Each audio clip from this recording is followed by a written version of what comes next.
This video is providing you with some advice on buying a second-hand car.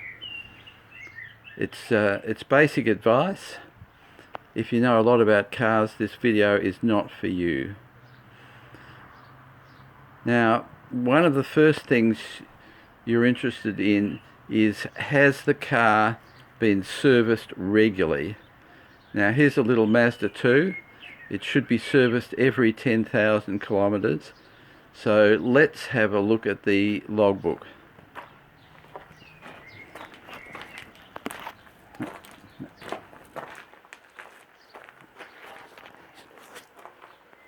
Okay. So here's the logbook. You can see that there should have been a service at 1,000 kilometers after the car was bought. There should have been a service at 10,000 kilometers, which it was. There should have been another service at 20,000 kilometers. This was done very late, 24,000. The next service here wasn't done at all. So by the time we get up to the 40,000 service, instead of servicing every 10,000 kilometers, it's been serviced every 20,000 kilometers. Now again, the 50,000 kilometer service has been missed, but there's one at 60. Now that's not good. This kind of regime will cause excessive wear in the engine. The 70,000 kilometer service was done. Strangely, there was one done only 5,000 kilometers later, and then another one done only 5,000 kilometers later. So the servicing history is very irregular on this vehicle. And another one done, again, only 5,000 kilometers. So the service history was very patchy originally, and I don't know, the owner was trying to make up for bad servicing early in the life of the car, but here it was serviced every 5,000 kilometers. In other words, twice as often as was necessary. Now, so let's say we're trying to buy it here. The odometer reading on the car is 90,000 kilometers. In other words, 10,000 kilometers up from the last one. That's correct. It should be done every 10,000 kilometers. So certainly the recent servicing was all done correctly. Now, often a second-hand car does not have a service history, but the service histories are important, and you should pay attention to the service history when you're buying a second-hand car. Cars have to be serviced, and they have to be serviced regularly. They have to be serviced with the correct oil. All this is important because if it's not done right, the engine will suffer. Now, let's have a look at the an indicator of the state of the engine.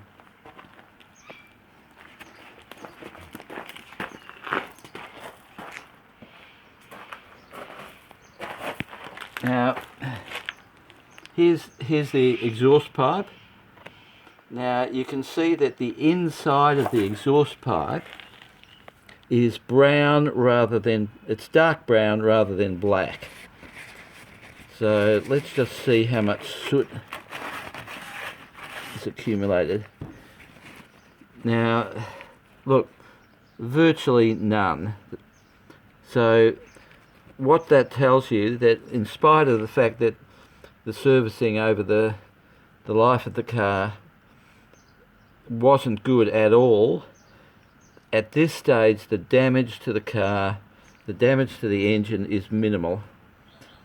If there was any serious damage, that would be very black, to the point of being wet. Now, if you look at a car, a second-hand car, that you're thinking of buying, and that's thick and wet and black, walk away from that car straight away. Don't go any further. Okay, now another good indicator is oil, the engine oil.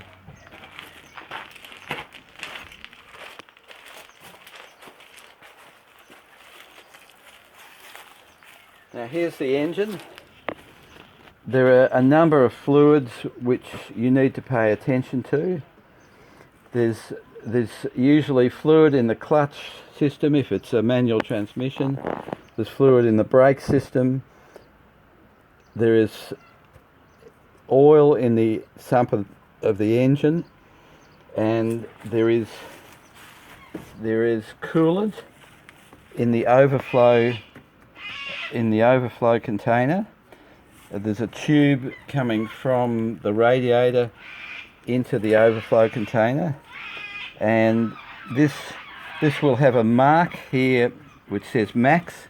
We can't see it very clearly, and underneath that min, M-I-N. So the coolant should never go below the minimum or above the maximum. Now in this car you can't see it very well, but take my word for it, the levels are right, and the fluid is a green coolant fluid. The reason it's green is it has ethylene glycol in it. That's both a corrosion preventative and a freezing preventative. And the ethylene glycol concentration should be either 1:1 or 1:2. In other words, 1 ethylene glycol to 2 parts water. So the service book will tell you the correct proportion. Now here, this is simply water that's stored in a reservoir down here for the windscreen washer. Now it doesn't matter whether it's empty or full, because that's not a critical issue. Now here is a battery. Now we can't see it in this light, but just under here there is a little indicator, and that should be faintly green. I think you can see it is faintly green, so that means the battery is in good condition. Unlike batteries 30 years ago, these are completely sealed batteries, so they either work or they don't. If they don't work, they have to be replaced. There should be no corrosion around the terminals. There's the positive terminal here, and there's the negative terminal, and there should be no white powder or corrosion around the terminals. Now let's get back to the oil. So here's the dipstick for the oil, and we're going to pull it out.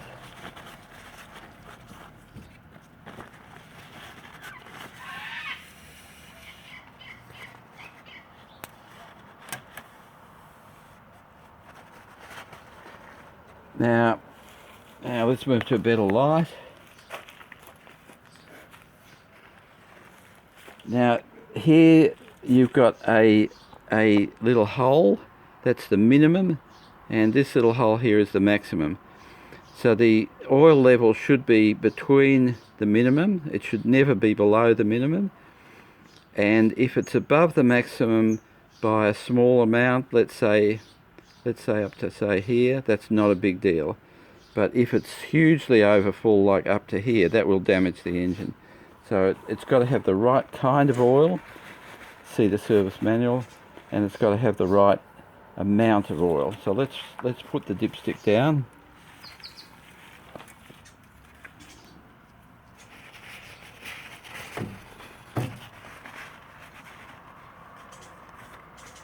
Oops.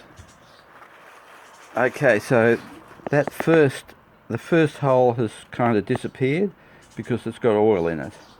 Now I'm going to tilt this slightly to see if we can see. Yeah. You can see that in fact the oil comes pretty much up to that second hole, the maximum hole. So that's good, that's what you're expecting. it's been filled correctly. And looking at the colour, let's see if we can get the colour.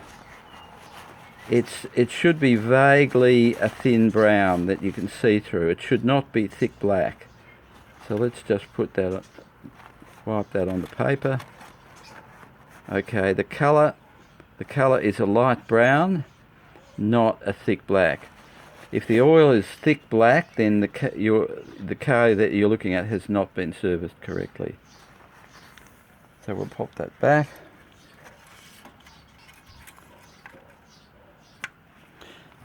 Now there are other indicators that you can use because you can't look inside. Because you can't look inside the car, see what its actual mechanism is like. You can't look inside the engine. You've got to use indicators which will tell you whether the car has been appreciated, looked after. Now, one of the things you don't want on a modern car with plastic headlights is you don't want these to go yellow. And you can buy plastic protectors. If the previous owner has put clip-on plastic protectors over the this is all plastic. It's not like the old glass headlights. That's a very good sign. It means the previous owner has taken some care and is interested in the way the car will age. Now this car has not got plastic protectors, so these plastic lenses will go yellow with time. Now let's have a look inside.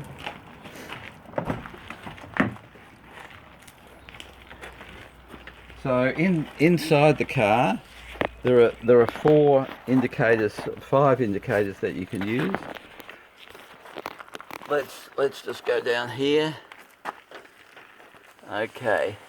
Now these pedals, this is a manual transmission car, they should be equally worn. They should not be badly worn on each side. They're disposable, replaceable. Check those out.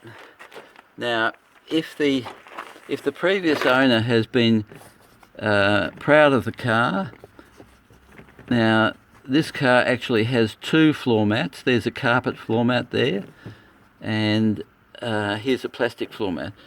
So the owner of this car has been proud of the car, wants to look after it. Floor mats. Now seat covers. This is exactly the same. Here is a seat cover that also indicates that the previous owner was looking after the car. Now, thirdly, if there is a protector on the steering wheel, this will help prevent sun damage. That has the same effect. It means the owner's been good. And fifthly, here is a dash cover that also indicates that you've got a good owner who has tried to look after the car. Now, one of the things to remember in Australia is if you're buying from a dealer, that dealer must guarantee, under Australian law, the dealer must guarantee the car for a certain length of time. And that length of time will depend on the selling price of the car. If you're buying from a private person, then that private person has no obligation to offer you any sort of guarantee, and actually no obligation to tell the truth.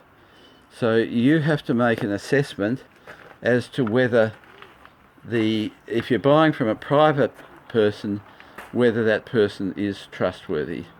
And sometimes that's quite easy to do.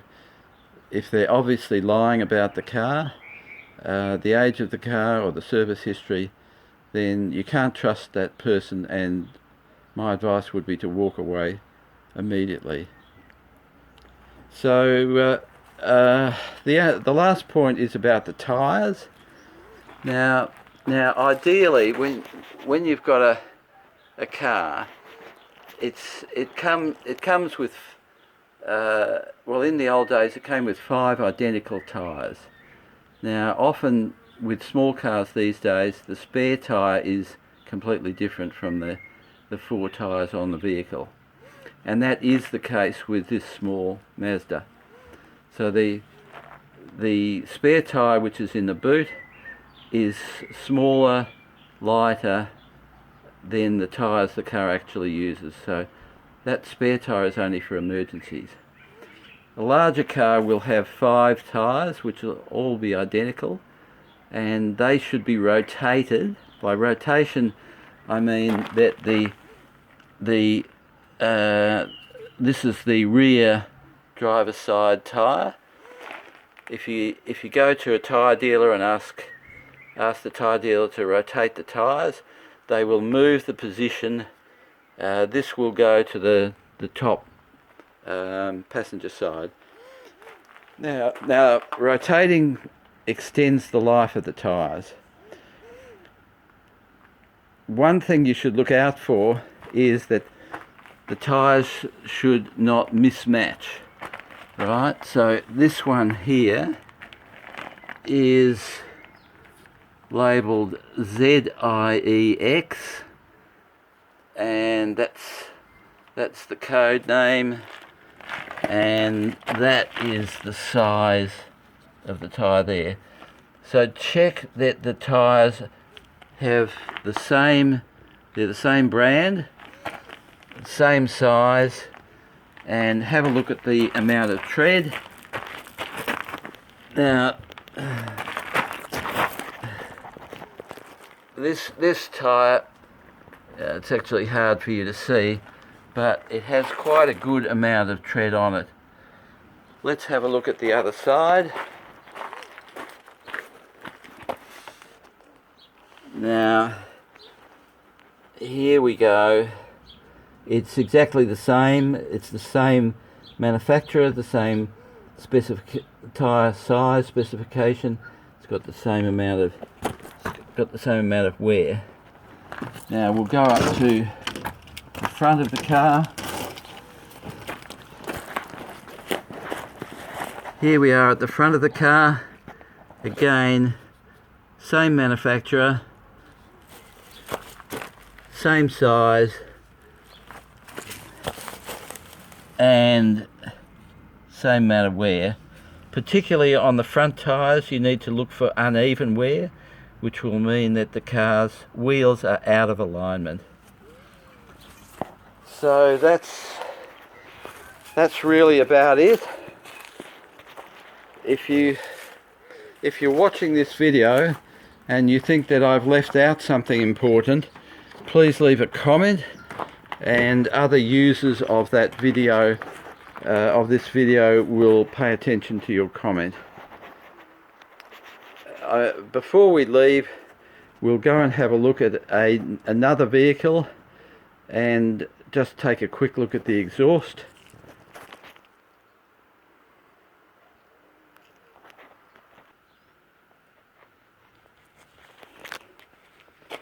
Now this is a car that's reasonably old.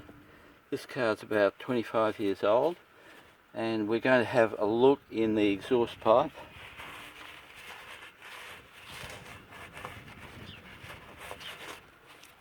Okay, so that's very black, very sooty, and certainly on a petrol engine vehicle that means it's burning a bit of oil, but it's not wet. If that was actually sort of wet, then that would mean the car was seriously burning oil. This engine is old, it's burning a little bit of oil, but that doesn't mean you can't buy the car. You just have to be prepared to feed it oil during the interval between services. While we're on the subject of this car, let's just have a look at the damage. Now, I don't know whether you can see, but there's a bit of small damage around it. But not much for a 25-year-old car. Slight amount of damage here, but look, that sort of damage on a 25-year-old car is quite acceptable. So thanks for watching the video, and we'll see you next time. Thank you.